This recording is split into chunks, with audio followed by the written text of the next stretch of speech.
एक तो मैं समाज के बारे में मेरी मान्यता साफ है कि ये किसी से ना लड़ना जानता है और समाज चलता है दलालों से, और ये जितने बड़े परिवार हैं सब दलालों से। एक भी परिवार बिना दलाली के नहीं रहता, उसको लड़ने की हिम्मत नहीं है, ताली नहीं बजाएगी। इतनी बड़ी घटना के बाद यदि जिसका खून ना खोले उसको चुल्लू भर पानी में डूब के मर जाए, ताली कब बजाएगी? ताली एकदम नहीं। मैं हमेशा से, मेरा बचपन से नफरत है। हम तो जब 80 में अमेरिका से आए, हमको तो कभी कभी आश्चर्य लगता है कि हम आए थे, कौन सा पाप किए थे कि हम इंडिया में। सुबह उठो जात पात, शाम सो हिंदू मियाँ, दोपहर में दलाल। दूसरी बात, हम कुछ सुनते ही नहीं है इस बिहार में, इस देश में, सिवाय जात पात के, सिवाय कोई घटना के। चुनाव में आश्चर्य होता है, और सबसे ज्यादा यादव का कैरेक्टर। 1000 रुपया कोई दे दिया, फिर 2000 जाके पहुंचा दिया वो उसी का। और में तो कुछ कैरेक्टर में भी है, कोई दूसरा आदमी आया 2000 दे दिया, तीसरा आदमी आया 3000 दे दिया। इस चुनाव में तो हम अभी देखते हैं, सहरसा में सबसे ज्यादा होने के बावजूद आपको आश्चर्य होगा, सब भी किया पैसा और 6 जगह चला गया। गरीब तो बिकता है, चलिए वो मजबूरी है, उसके बाद उसको लगता है कि चलो जो ही रही सो ही सही, कुछ कल को मिलना नहीं है, आज ही हम ले लेते हैं 500 1000 जो मिल जाए।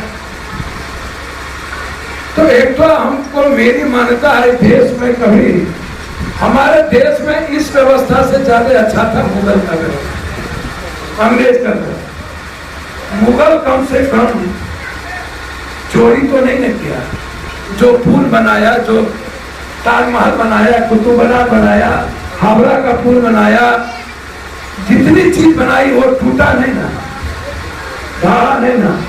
हमारी संस्कृति पर चोट किया, तहजीब पर चोट किया, लेकिन हमारे ईमान पे चोट नहीं किया। अंग्रेज पैसा जरूर ले गया, लूटा जरूर, ले जरूर गया, लेकिन यहाँ बेईमानी चोरी नहीं किया। इन दोनों से खतरनाक परजीवी 100 सालों से ये देता है।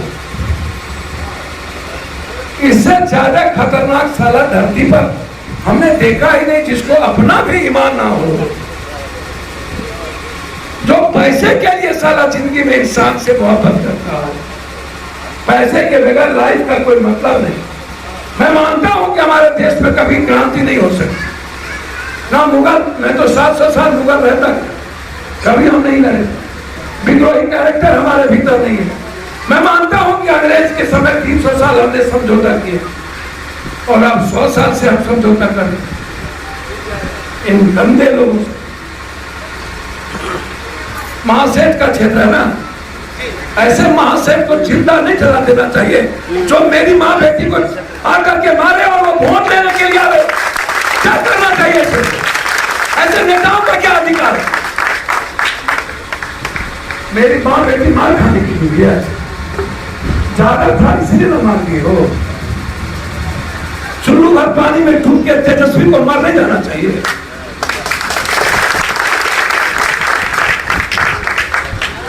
इस तरह मारा जाता है जैसे डीएसपी ने मारा है, जैसे एसडीओ ने मारा है। पूरी माँ बहन चिल्ला रही है, बेटी चिल्ला रही है, और लपेट लपेट मर मार रहा है। ठीक है, क्या करेंगे? ऐसी राजनीति किस काम की, जो अपने सोसाइटी को हम बचा नहीं पाए? किस काम की, किस काम की ऐसी सोसाइटी? उसके बाद ये लोग पैसा लेकर के वोट लेने आते हैं। राजनीति की सियासत का खेल खेलेंगे सब लोग।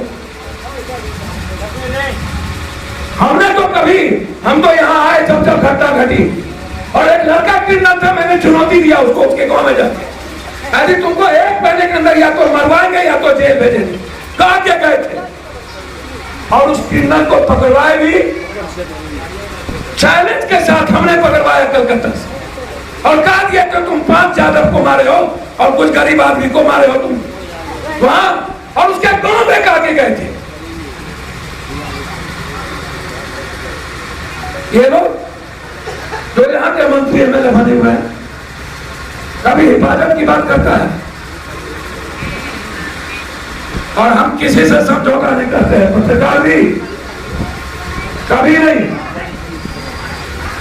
रोहित यादव जैसे को यदि वो सोसाइटी का निर्भक्षी है उसको मरना होगा जब तक मैं जिंदा। हम किसी से कंप्रोमाइज नहीं करते, आज तक नहीं किया। जितने क्रीम उसके बाद उसने चैलेंज कर दिया मुखिया जी को, जिसके यहाँ गए थे कौन मुखिया को मारने का, राम कुमार जी, उसको कह दिया मार दे। हम राम कुमार जी के यहाँ गए, उसको धमकी दे दिया कि आप अपने घर पर बैठा है। अरे साला मैं जिंदा क्यों?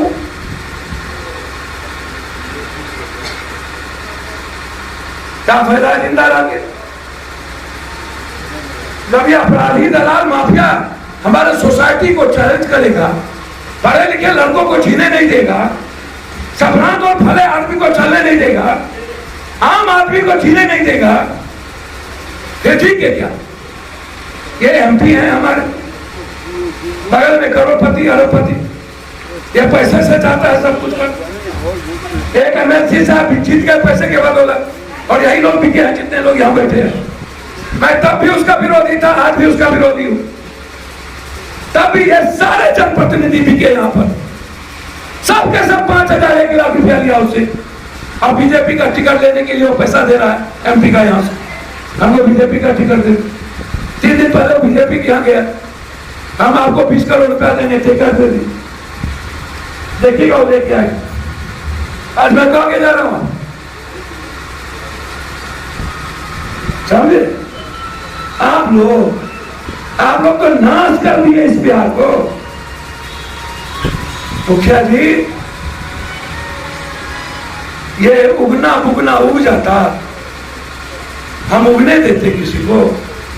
हम तो आप लोगों के कारण कमजोर हो गए। नहीं तो इसकी हिम्मत होती डीएसपी एसडीओ की, एसडीओ का कारनामा हम बहुत जानते हैं, बहुत सुन चुके हैं।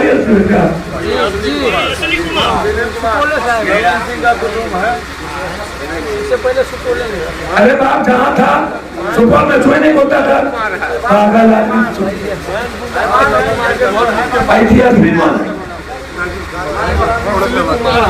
दोनों एक जाते क्या?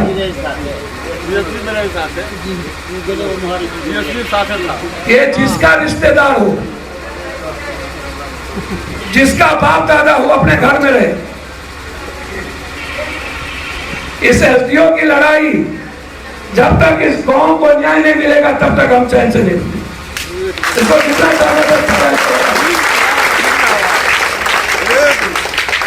ऐसे मौसम थोड़े ना,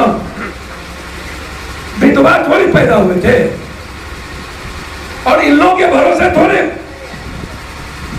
देश में लड़ते हैं गंदे आदमी से। इन लोगों के बाप दादा से हम लड़े हैं, पीएम सीएम अटक सीएम से लड़े हैं, देश के सब अपराधी से हम लड़े हैं आज तक। और इन लोगों का जितना वजन नहीं होगा प्रकाश जी, उतना हम बांटते हैं। ये भी संस्कार मेरे में ही है, मुझे भी पैदा चार पे नहीं किया। सबकी इज्जत करते हैं अपने देश, आज तक जात पात नहीं करते। जितना ट्रेन में मरा एक को यादव नहीं खा, सब दलित गरीब था। जितना कोरोना में लाए यादव 10% होगा, सब पटना में बाढ़ में सब ऊंची जात के लोग। आप यहाँ जितने मगर में आए जयनगर एक को यादव नहीं था, सब राजपूत या ऊंची जात के लोग थे। ये संस्कार है मेरा, जो मेरे सोसाइटी ने हमारे परिवार ने हमको दिया। ये मंत्री, ये एमपी, सब पैसा के बदौलत एमपी एमएलए बन गया, यहाँ का मंत्री न मोगी न मर, बड़ों के बाप, कनियों के बाप, माइयों भोजी, बहनों भोजी, बेटियों भोजी, हैं तुम भोजी, बहने ले गए मैं तुम भोजी। कब आपने इसको एक भला काम करते देखा? बस जाति के आधार पर ना ये चुनाव जीतते हैं। किसी एक अपराधी के खिलाफ कभी ये मंत्री संतरी बोला है तो हमको आप दिखा दीजिए। कभी मधुबनी की सुरक्षा का जब सवाल आया, जयनगर से लेके किसी को बोला है? पूरा का पूरा मधुबनी लूट लो, कूट खाओ। सबको पता है कि मधुबनी में हम जितने लोग बने हैं सब पैसा देके बने हैं, तो आपकी बात क्यों करेंगे?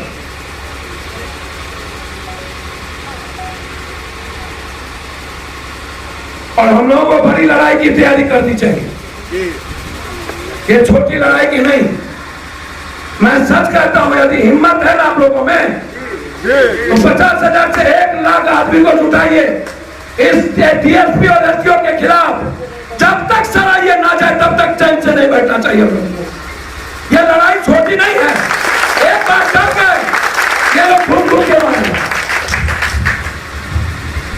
गुंडा से महागुंडा एसपीओ, और ऐसे इससे अच्छा तो मौत है। मेरे सामने मेरी किसी बहन बेटी को गाली दे दे, उस दिन मर नहीं जाएंगे हम, जी के क्या करेंगे? इसलिए हम आपको कह के जाते हैं। हमने 3 बार डिप्टी सीएम और सीएम को फोन लगाया जब से इनका वीडियो गया। तो इस्तीफा हो गया, इसलिए थोड़ा हाईली मीटिंग में बात करवाते हैं। तो इन लोगों को कुर्सी चाहिए, कुर्सी। इन लोगों की जागीर बन गई है, चाहे सोसाइटी भाड़ में जाए। अरे जितने नाम मांझी जी बेचारे बूढ़े हैं, यार बाप दाखिल है, जाइए पैर छुइए, बात करिए। इन लोग तो बात किसी से नहीं करता है भाई। छोड़िए ना, पप्पू यादव से डर है आपको, कोई दिक्कत नहीं। इन लोगों तो कन्हैया से डर हो जाता है। जब बाप कन्हैया ना जादव है ना कुछ है, पप्पू यादव ना जादव है, कन्हैया से क्या डरता? उससे भी डरता है। अब जितना नामाजी से जाके पर दिक्कत क्या है? बेचारे जो चाहते हैं हाँ कर लीजिए, उसमें क्या दिक्कत है? उनको भी लगता है यही मौका है, एमपी चुनाव के पहले जो मिल जाए तो भैया, उसके बाद तो नहीं।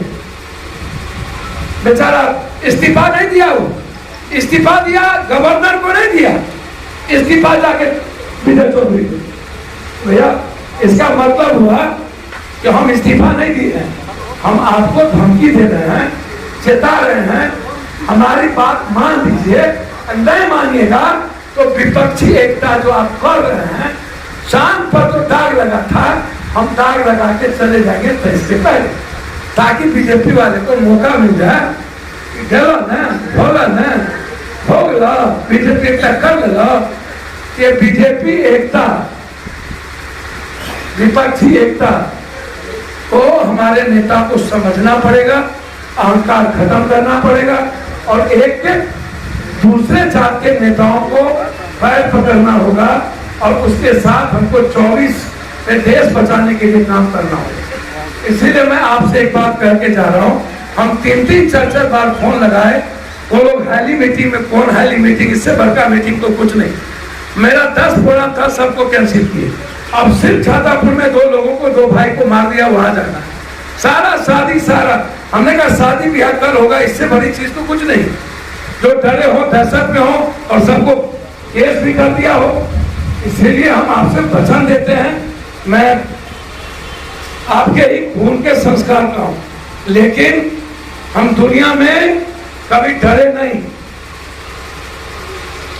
इससे देरी मरने की हम तैयारी करते हैं, हम इससे ज्यादा नहीं कहेंगे। और हमारा आग्रह है बुजुर्गों से, इस तरह जिंदा रह करके क्या फायदा। कौन सा ऐसा गुनाह हो गया था कि एसपी और डीएसपी को लाठी चलाना पड़ा और एक एक माँ बहन को मारना पड़ा? आप लोग तय करिए और इस लड़ाई को व्यापक लड़ाई बनाइए। हमारी जो भी भूमिका आप तय कीजिएगा, कहिएगा पप्पू यादव को 15 दिन यहाँ बैठ करके भूख हड़ताल पर बैठने के लिए मैं बैठूंगा, लेकिन तय आपको करना पड़ेगा लड़ाई में कि आप इस लड़ाई को किस लेवल में लाएंगे। आप जी के क्या करिएगा? 80-70 वर्ष तो हो गया ना। अरे बड़े बुजुर्ग हो या बच्चा, बाबू वीर कुमार सिंह लड़े थे ना हो। आप ही लोगों की कुर्बानी पर हो सकता है देश बच जाए, बिहार बच जाए, ये हिटलर शाही बच जाए। इससे बड़ा हिटलर शाही क्या हो सकती है? यहाँ कई तो मंत्री है? 3 मंत्री है। संजय झा शीला मंडल संजय झा जी, बाप रे बाप। और शीला मंडल परिवहन शीला मंडल परिवहन मंत्री सर महासेठ। चलिए तो भैया क्या बेचारे राज्यसभा मेंबर राज्यसभा मेंबर फयाज, बस उन लोगों को जादव जी का वोट 2 चाहिए। किलोमीटर 2.5 किलोमीटर पर घर है। इन लोगों को जादव जी का वोट चाहिए। जादव जी के इज्जत से इन लोगों को कोई लेना देना नहीं है। ये लोग जादव को बेलबोगना बुझे कि जयहन कहाँ, जैसे मियाँ को नहीं पूछता है जयहन कहाँ, दगड़ा का फेगन है, वैसे दलित को बुझ लिया है कि जयहन का 500 टका देंगे वोट ले लेंगे। वैसे जादव के बारे में इन लोगों की मान्यता है कि जादव हमको तो वोट देता नहीं है। चाहे भान में जाइए, उठा के देखिए, कोई एक काम करते दिखा दीजिए जादव का, इन लोग आप उठा के देखिए। संजय झा जी कहियो जादव को मुखे बैठते हैं, सही बोलो ना, बोले क्या?